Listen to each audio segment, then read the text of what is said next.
Today we're discussing how do you balance hitting pipeline targets now with building the brand that fuels your growth for the next quarter and the year beyond. That's what we're looking at today. It's a battle between the short-term demand gen and long-term brand building. If you're in a small team, it's often not really a fair fight. Stick around, and today we're going to show you how to escape the short-term trap, how to build brand without big budgets, and why clarity between brand and demand makes both more effective. Welcome to the B2B Playbook. We built this channel for small B2B marketing teams who want to drive more revenue for their business. Every week, we're showing you how to create more demand for your brand step by step using our 5Bs framework. So if you're time poor, resource strapped, but you still want to make a big impact on your business, make sure you hit that like and subscribe button down below so you don't miss an episode. Welcome back to the B2B Playbook. Today we're discussing how do you balance hitting pipeline targets now with building the brand that fuels your growth for the next quarter and the year beyond. That's what we're looking at today. It's a battle between the short-term demand gen and long-term brand building. If you're in a small team, it's often not really a fair fight. Stick around, and today we're going to show you how to escape the short-term trap, how to build brand without big budgets, and why clarity between brand and demand makes both more effective. We're into season 7 of the show. We spent seasons 1 to 5 giving away our 5Bs framework for demand generation, releasing it step by step. Season 6, we answered a lot of FAQs on building and implementing demand generation engines, and now we're going to continue to look at demand generation, but also at how it fits into a wider go-to-market strategy. For those of you who are tuning in for the first time or want to play catch-up, Kevin, can you please share what our 5Bs framework is all about? Of course, George. The 5Bs framework starts with be ready, which is deeply understanding your dream customers. Be helpful, which is where we show you how to develop those relationships of trust with them, particularly online through helpful content. Then in Be Seen, we talk about how to amplify that helpful content and to focus in on those dream customers you've identified and be ready. In Be Better, we look at how to optimize the whole B2B marketing process that you've built up until that point. And finally, in Be the Best, we talk about some of the advanced strategies and tactics that the guys at the bigger end of town use, how you can implement those in your own workflows, and overall, how do you build a flywheel from the 5Bs framework. Beautiful. Thank you, Kevin. Look, as we said at the top of this episode, today we're discussing balancing the long and the short of marketing, brand versus demand, brand versus sales activation, whatever you want to call it. We're talking about the difference between the work that brand marketing does and the work that targeting those in market ready to buy does. So it's splitting it up between like the future buyers and the current buyers. How do you keep an eye on the revenue you need this quarter and also making sure that you're building brand for revenue in future quarters? So why is this conversation so important? Well, look, we speak to a lot of B2B marketing teams, and I know a lot that listen to this podcast are on the small end. We do have some larger ones too, but particularly on the small end or the ones that are resource strapped, they live in short-term mode, especially if they don't have the luxury of a separate brand team. They're so often told, we need leads, we need them this quarter. So what do? They chase form fills, we run webinars, we optimize LinkedIn ads, rinsing and repeating.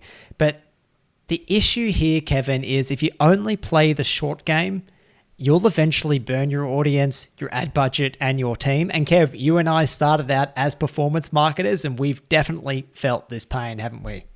Yeah, we have. And particularly in our agency days when we were working with smaller businesses who were B2B, we just found that the B2C model didn't really work when it came to paid activity for B2B companies and B2B SaaS startups and what have you. Many of these companies, whether they're startup or more mature, they tend to spend the seed money or the funds that they have from profits from other activities on pure performance marketing. So think Google ads, LinkedIn lead forms, LinkedIn ads, meta ads even, and pushing things like webinar registrations. These are all things that we did a lot on the paid search side, on the paid activity side in performance marketing. But what we found was that maybe it worked initially for 3 to 6 months at best. But once that early market is tapped out, once you've tapped out those that are in market ready to buy, who are interested, who just happen to see your message at the right time, leads costs started doubling or tripling and conversion rates plummeted. Why is that? Because nobody really knew the brand. You're probably likely not going to be on that shortlist for future buyers because, as we said, a lot of the time, 95% of the time, a brand is not in market to buy. but they are still scoping out which brands they could potentially buy from in the future. So if you're not front of mind, if you're not coming up in front of those brands when they're not ready to buy, then you're not going to be top of mind when they are ready to buy. And there were some pretty painful moments, Kevin, as pure performance marketers, when I remember we were trying to tell either the leadership team or someone we were reporting upwards to that, look, the work that we're doing is just sales activation. There are people in market looking for our solution, and what we're doing is we're trying to service that demand right now. But that's only going to go so far. And exactly for the reason that you just said, the research shows that of your 100% of the market, only 5% are in buy mode right now. The other 95%, they're in contract with a competitor. They haven't quite realized that they 100% need your solution yet, but they will come into market one day.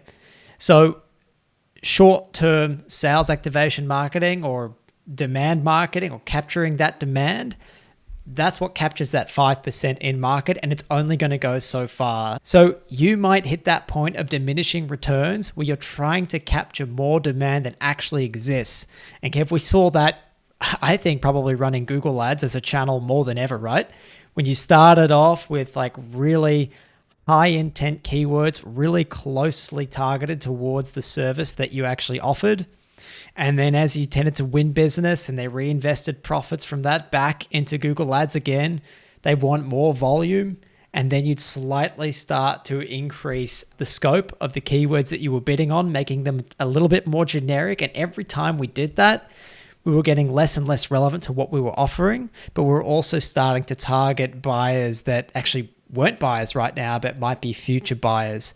And so if they ever surfaced as a lead or an opportunity for sales, sales would say, look, these people have no intent to buy. These leads are weak. Tell marketing that they're doing a rubbish job. So it led to some pretty big headaches for us, didn't it, Kevin? Yeah, definitely. And even today, in the current climate where, all these platforms are about automation, about feeding in all this data, even if you put the best data in, if you set up everything right in your tracking, if you've got everything for every single measurement API attached and working in perfect order, it's still going to hit that point of diminishing returns. We've seen it time and time and again. Even platforms like Meta, if you have the best creative that resonates with an audience, yes, you can find them up to a point. And then at some point, that diminishing returns rule still comes into play. It's not an infinite market out on these platforms, whether that's LinkedIn, Meta, whatever platform you're using or channels that you're using. Yes, you will tap out at some point. Yes, you will hit that diminishing return point at some point. And that point is probably going to be too late for you to start looking at brand.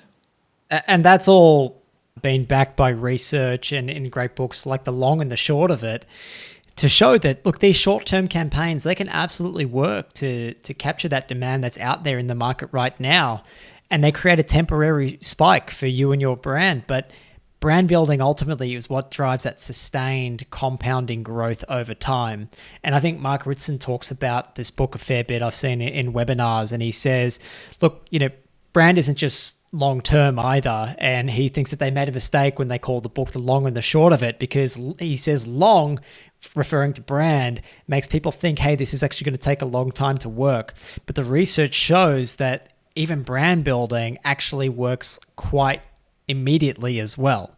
So it has positive effects in the short term, but it drives more growth but it drives more growth in the long term as well. It's just that it's measured differently. So when done well, brand really starts building preference, trust, and really that mental availability from day one as well. So this isn't about picking one or the other. It's not about picking brand or demand or long versus short, whatever you want to call it. It's about really making sure that you calibrate your own strategy to fuel both your short-term demands and what your long-term demands are going to be too, making sure that we plant those trees now for the shade that we need next year.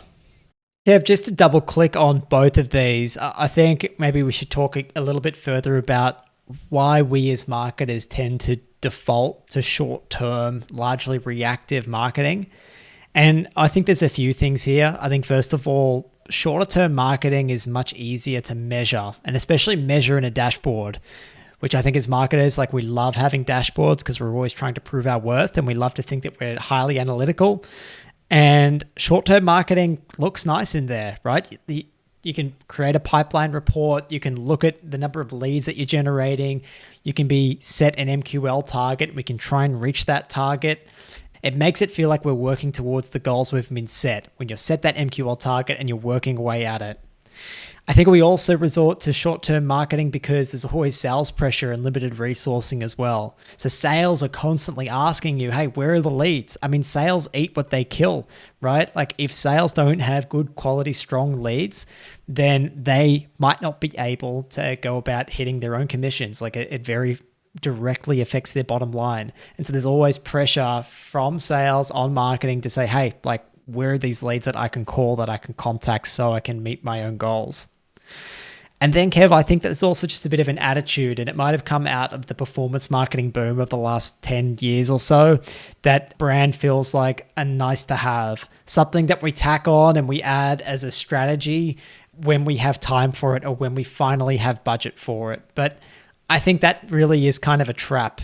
If you don't start investing in brand, you will never get off that hamster wheel of operating in that lower funnel, trying to chase those people who are looking to buy right now. You will never scale sustainably beyond it, because we know as well that if you're only ever operating in that group of people who are ready to buy right now, guess what? That's where all your competitors are pouring their resources into as well. So it's kind of like a bit of a bloodbath as you're all going after the same number of people, but throwing more and more resources at it. So you picture that 5%, you and your competitors throwing all your resources into it, and then you look at the blue ocean of the 95% of future buyers, where you can get a competitive advantage by focusing on there and building trust there first. Yeah, it's all things that really happen when you start to ignore brand as the day-to-day pressures of being a marketer comes into play. You know, according to the long and short of the book that George mentioned before, they say that short-term effectiveness, that comes from looking at the short-term activities, that short-term effectiveness really decays very fast. And the examples that we've given, the experience that we've had ourselves directly firsthand certainly backs that up. That short-term effectiveness is over within 3 to 6 months at best, and then you're back to struggling with these rising CPLs, lack of lead numbers, and this constant pressure to get more. You also then have the problem that if you haven't burned the market, potentially you've burnt some of the market. But if you haven't burned the market, those that are still out there in that same pool or that market that could potentially buy from you, they actually have no memory or recollection of your brand or recognition of your brand at all. So buyers don't really know you, or if they've seen you in passing, they might forget about you. So long term, they don't really have that gravitation towards your brand and potential to choose your brand over competitors. And therefore you become very commoditized. When that decision time comes, you're just another brand in the pool of possible solutions that a potential customer could choose from, and you have to fight on things like features, price, and it basically becomes a race to the bottom to try and deliver the most value for the least amount of cost, and it's just not sustainable long term. Brand isn't just fluff. In that sense, that becomes your future pipelines. If you build this brand, if you build this trust around your brand, then that sort of guarantees your future pipeline as well, because people will start to choose your brand over others when they come to making that decision down the track, when they're actually ready and in market to buy. And also, all this brand activity isn't for nothing. Aside from the trust that it builds, it's just easier for people to remember you, for those potential buyers to remember your brand, what it's all about, so that you don't have to do as much in the closing stages later in the process of re-engaging them, whether that's remarketing or even if they're in your sales cycle, what that process looks like, it makes that look a lot shorter as well. Yeah, so you can see brand goes far beyond just your logo and your tagline. It's about making sure you build that mental availability, that you build that emotional salience. You know, B2B buyers, they're still humans. Emotion plays a key role in who they trust. And so by, I suppose, like getting into people's emotions, by being memorable, that then increases our chances of making that short list when someone is in market to come and try and buy your product or service, or thinking of switching vendors, or whenever their contract is up for renewal with their current vendor. You want to make that short list when people are evaluating who is it that we really want to go with. As to what that looks like in practice, a lot of that brand building, we're going to share a simple framework, the 5 stages of awareness that we love, which I think really maps out nicely how a small team marketer with fewer resources can really map their activities to either brand or demand. But I think just in terms of activities and the kinds of things that you're doing, things that really work towards your brand is, founders like with a really strong point of view, category level education, thought leadership that genuinely earns trust and is well respected, always on content that shapes how people see your brand even before they're in market, creating ads that are memorable, that they connect those category entry points with your brand. So thinking about those triggers, those moments where people go from I'm experiencing a problem to this problem is so painful, I need to solve it, to connecting that with your brand. For us, Kevin, probably something we need to do more of at the B2B Playbook is someone going, hey, I'm coming into a marketing leadership position. I need to go to the B2B Playbook to make sure that I have all the information, all the tools that I need to be successful at my job. It's those kinds of things that we need to reiterate again and again and again. It might not be calling them to action to our program. It might be calling them to action to work with us so we can run advertising for them. It's just creating that association of I am now that marketing leader. I need to think of the B2B Playbook because they're the ones who are going to be able to help me be as successful as possible.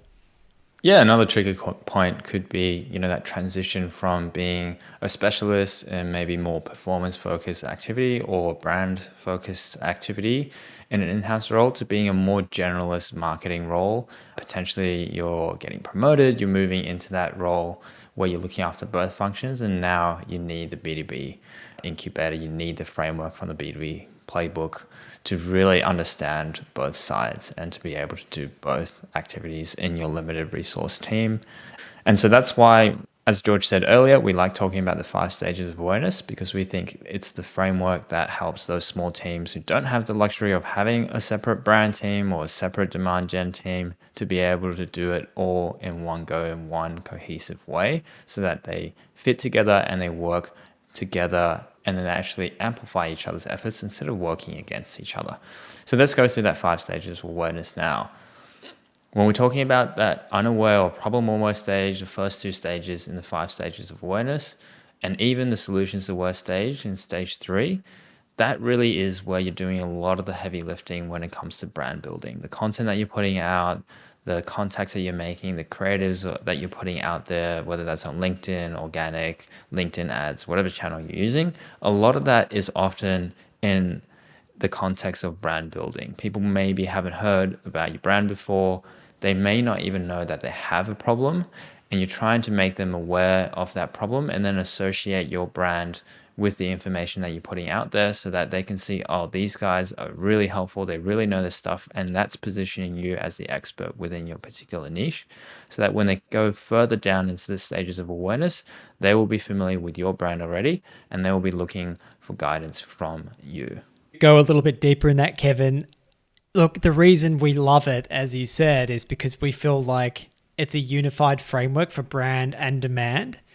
And it's a simple system that allows marketers, especially if they don't have a separate brand team, and even for those that do, you can start to connect each piece of content or whatever activity you're doing to one of these stages of awareness. So even thinking about what those category entry points are to your brand, the problem and the moment at which someone goes, hey, I really need your product or service, mapping out what those are, that's, to me, Kevin, that's problem aware. So if we talk about the 5 stages of awareness being unaware, problem aware, solution aware, product aware, most aware, to me, that actually fits in nicely in that problem aware stage and making sure that you're answering all those questions and connecting those moments to your solution as well, or just the different solutions available.